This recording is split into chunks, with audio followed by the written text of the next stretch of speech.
जय श्री कृष्णा। ओम नमो भगवते वासुदेवाय नमः। हरे कृष्ण कृष्ण कृष्ण हरे हरे, हरे राम राम राम हरे हरे।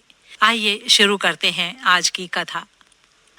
कार्तिक मास महात्म्य 23वां अध्याय। नैमिषारण्य तीर्थ में सूत जी से इतनी कथाएं सुनने के बाद ऋषि मुनियों ने निवेदन किया, हे सूत जी, अब आप कृपा करके भगवान के चरणों से उत्पन्न हुई गंगा जी का महात्म्य सुनाइए। तब सूत जी बोले, हे ऋषियों, इस संबंध में नारद मुनि ने जो कुछ राजा पृथु से कहा था वही मैं तुमको सुनाता हूँ। ध्यान लगाकर सुनो। सारे देवताओं और दैत्यों को उत्पन्न करने वाले महर्षि कश्यप जी की 2 पत्नियां थीं। एक पत्नी का नाम अदिति था और दूसरी का दिति। अदिति के पुत्र देवता कहलाए और दिति से दैत्यों की उत्पत्ति हुई।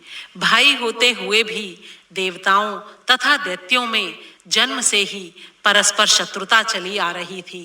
समय बीतने के साथ प्रहलाद का पौत्र और विरोचन का पुत्र दैत्यराज बलि दैत्यों का राजा बना। उसकी सेना अत्यंत विशाल थी। सारी पृथ्वी पर विजय प्राप्त करने के बाद उसने स्वर्ग पर अधिकार जमाने के लिए देवताओं पर चढ़ाई कर दी। अपने राज्य को दैत्यों से घिरा हुआ देखकर इंद्र सहित सारे देवता युद्ध करने के लिए मैदान में आ डटे।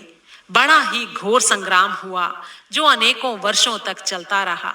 जब देवताओं ने देखा कि दैत्यों की शक्ति में कोई कमी नहीं आई है और वे लगातार आगे बढ़ रहे हैं, तो देवता मैदान छोड़कर भाग खड़े हुए।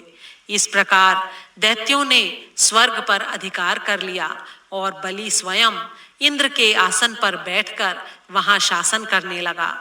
अब यज्ञ की हवि भी देवताओं के स्थान पर दैत्यराज बलि और अन्य दैत्य ग्रहण करने लगे। अपने पुत्रों अर्थात देवताओं को दुखी और आश्रयहीन देखकर अदिति देवताओं की जय और दैत्यों की पराजय के लिए तपस्या करने के लिए हिमालय पर्वत पर चली गई। वहां कुछ काल तक वो फलाहार पर, फिर कुछ काल सूखे पत्तों पर और फिर कुछ काल केवल पवन के आहार पर ही जीती रही। फिर पैर के पंजों पर खड़ी होकर भगवान का तप करने लगी। इस प्रकार अदिति ने 1000 वर्ष तक बड़ा ही उग्र तप किया। दिति के पुत्र मायावी राक्षस उसके इस घोर तप से चिंतित हो गए और राक्षसी माया द्वारा देवताओं का रूप धारण करके वो अदिति के पास आकर उससे बोले, हे माता, हमारे लिए आप इतना घोर तप क्यों कर रही हैं? आत्मघात करना सभी शास्त्रों में पाप बताया गया है। हम आपका ये दुख सहन नहीं कर सकते। कोई भी पुत्र अपनी माता से विमुख नहीं हो सकता और ना ही अपनी माता को दुखी देखकर सुखी रह सकता है। हे माता जी, शास्त्रों में कहा गया है कि जिसके घर में कल्याणकारिणी माता नहीं और प्रिय बोलने वाली पतिव्रता स्त्री नहीं है, उसका जीवन निरर्थक है। इसलिए आप अपना तप छोड़कर हमारे साथ चलिए और हम पुत्रों को सुखी कीजिए। मायावी दैत्यों के इस प्रकार कहने पर भी अदिति अपनी समाधि से विचलित नहीं हुई। तब उन्होंने अदिति को मार डालने का निश्चय किया। इस कुकृत्य के लिए दैत्यों ने उस पूरे वन में आग लगा दी जिसमें अदिति तप कर रही थी। भगवान की कृपा से उस अग्नि द्वारा अदिति को किसी प्रकार की हानि नहीं पहुंची, यहाँ तक कि उसे इस अग्नि का पता तक नहीं चला।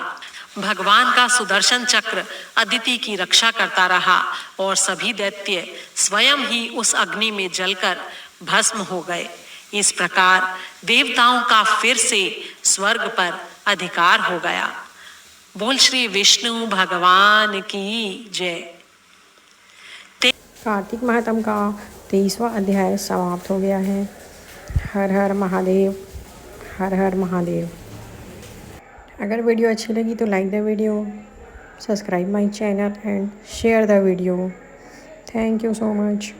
हर हर महादेव, हर हर महादेव, हर हर शंभू।